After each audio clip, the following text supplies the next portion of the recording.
off we go to get the other GoPro. Oh, look at that. It's broken. My little fix didn't work. Okay, that means I need new gloves as well. Yay!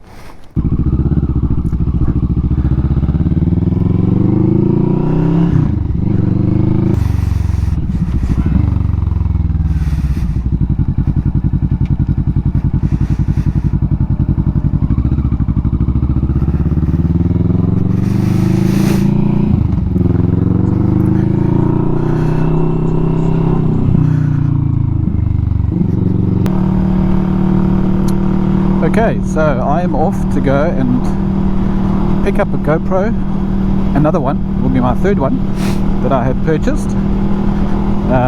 Got it off Trade Me, or actually Facebook Marketplace. It's a GoPro 6, Hero 6 Black, second hand, but only 230 bucks New Zealand, which is pretty cheap. It seems to be in good condition. We'll go and have a look, have a check.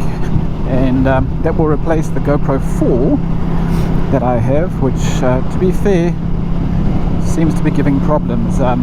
Sometimes it's frozen, so you have to pull the battery out to get it to work. I believe this is a common problem with the older models.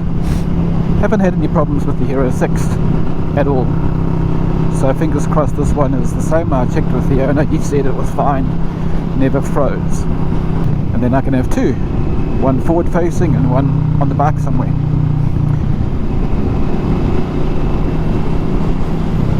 I've also got another problem with my GoPro, the holder, the frame, in fact the one that I'm currently wearing. So if there's a lot of vibration on the camera that the stabilization feature can't cope with, it's probably because of that. I lost the back window, the door, so it's kind of just been held in by virtue of the power cable that's plugged into it, holding it in the cage. It's so irritating. It's just a piece of square plastic, a tiny, you know, you slide it in and who knows where it is.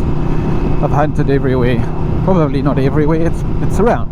As soon as I pick up the replacement that I've now ordered off Trade Me, I will find it, and I suppose then I will have two, which is fine because then I can upgrade Simon's helmet.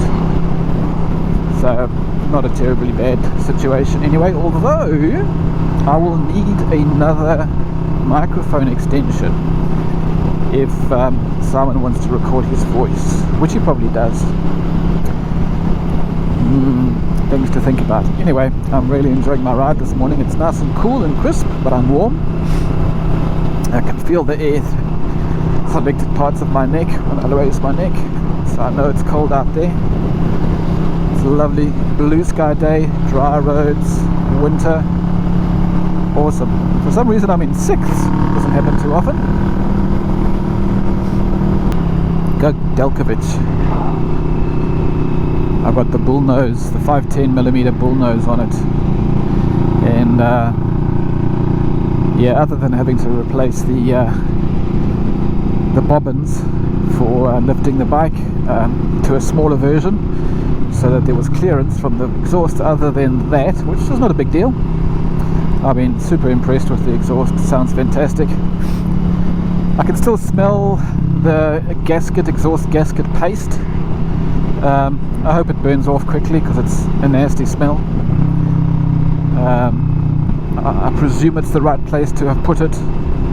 I saw a guy on YouTube smear his rings, the replacement crush washer rings, with the paste, so I copied the same. But then I also saw another guy who put the paste between the two sections, between the muffler and the header tube.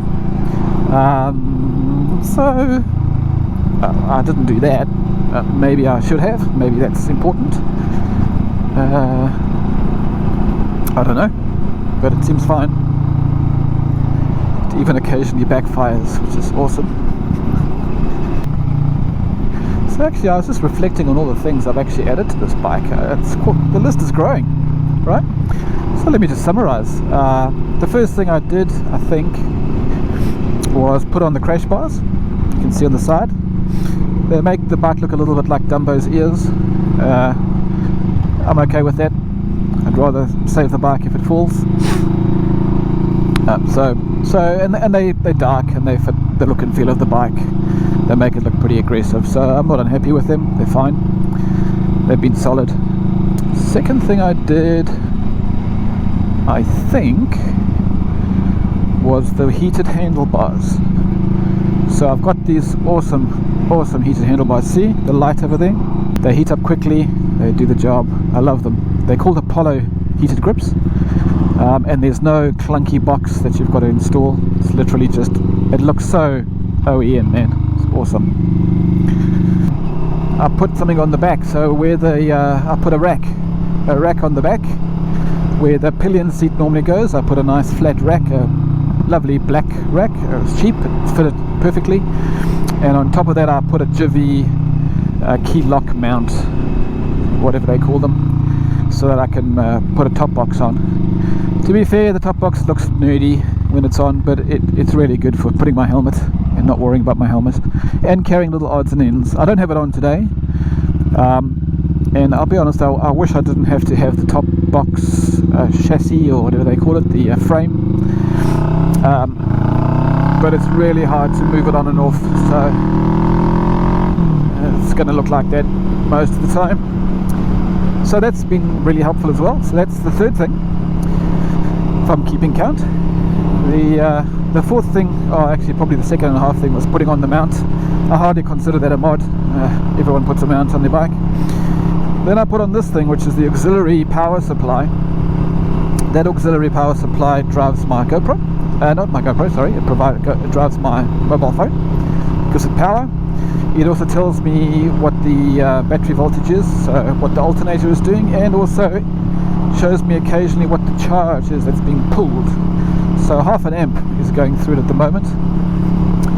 It would be nice for it to flick over to the voltage. I don't know why it doesn't just show voltage all the time, and why it decides to show amps every now and again. A little bit annoying. So when I pull that out, it'll show me the voltage, but at least it gives me an indication of whether the alternator is working and the health of my battery, which is cool. I'm happy.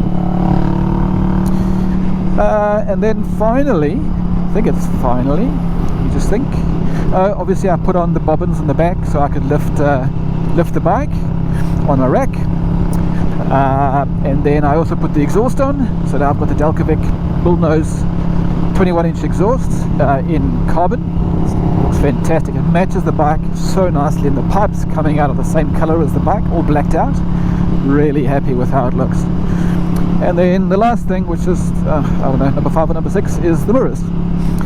So these are mirrors that I ordered that come off designed for a Versys 650, Kawasaki Versys 650. I was reading somewhere that if you wanted to change the look from the big square ones and you wanted something a little bit more aerodynamic, a little bit more sporty looking, and actually that provides you with better visibility than the Versys 650, is a really good option. And I couldn't agree more. I'm just looking through them now. I mean, they really give me a much better view than the square ones. Not that the square ones were a problem, a lot better than some other bikes that I've driven, but yeah, they are wider and slightly taller, and they give me excellent visibility behind me. I could not be better, and they're stable as, man. There's no vibration at all. Look at that. Hope you can see it. So very happy with it. So my bike has got, okay, so the things I haven't done, I haven't put a windshield on.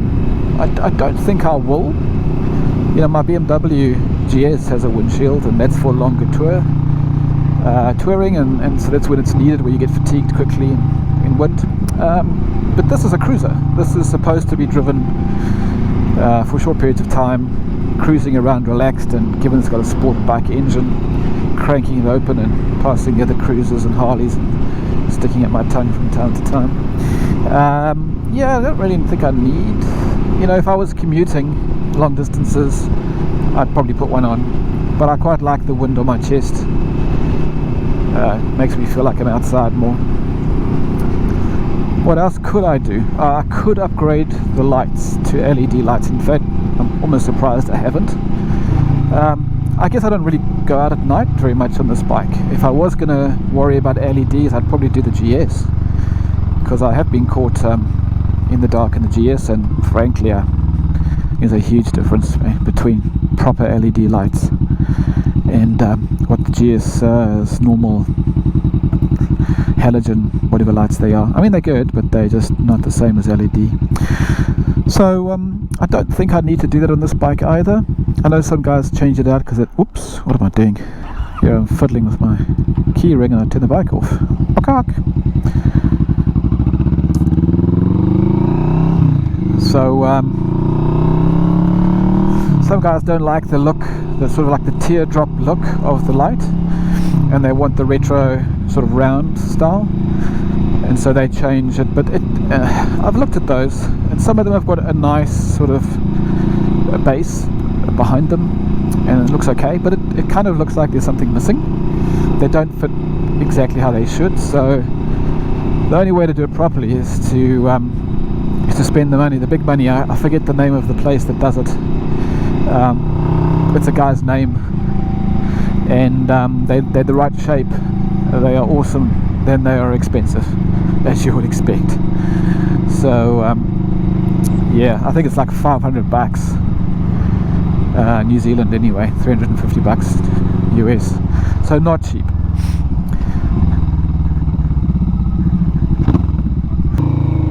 Oh, I forgot something that I've added. I added a boost plug, because I really found the bike really did not enjoy low RPM, and it was a bit of a handful to manage with low RPM. Didn't like it. There was a lot of back pressure. There still is a lot of back pressure on the bike.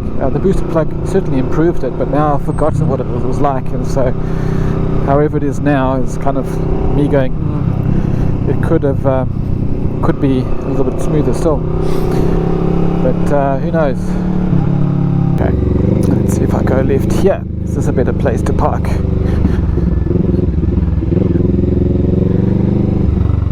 Entry only. Okay.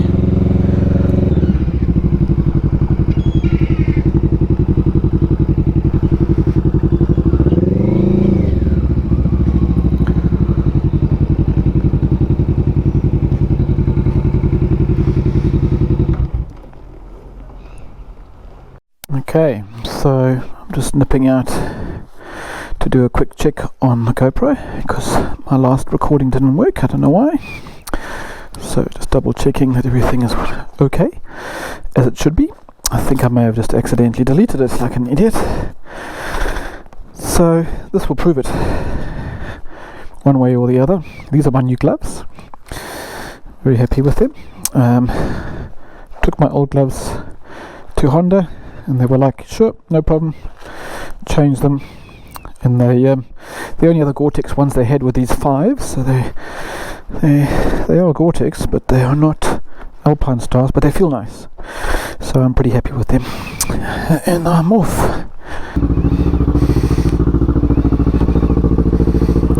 Just testing my new GoPro. Just testing my GoPro. I'll be 5 minutes and getting some beers. Yeah. Yeah.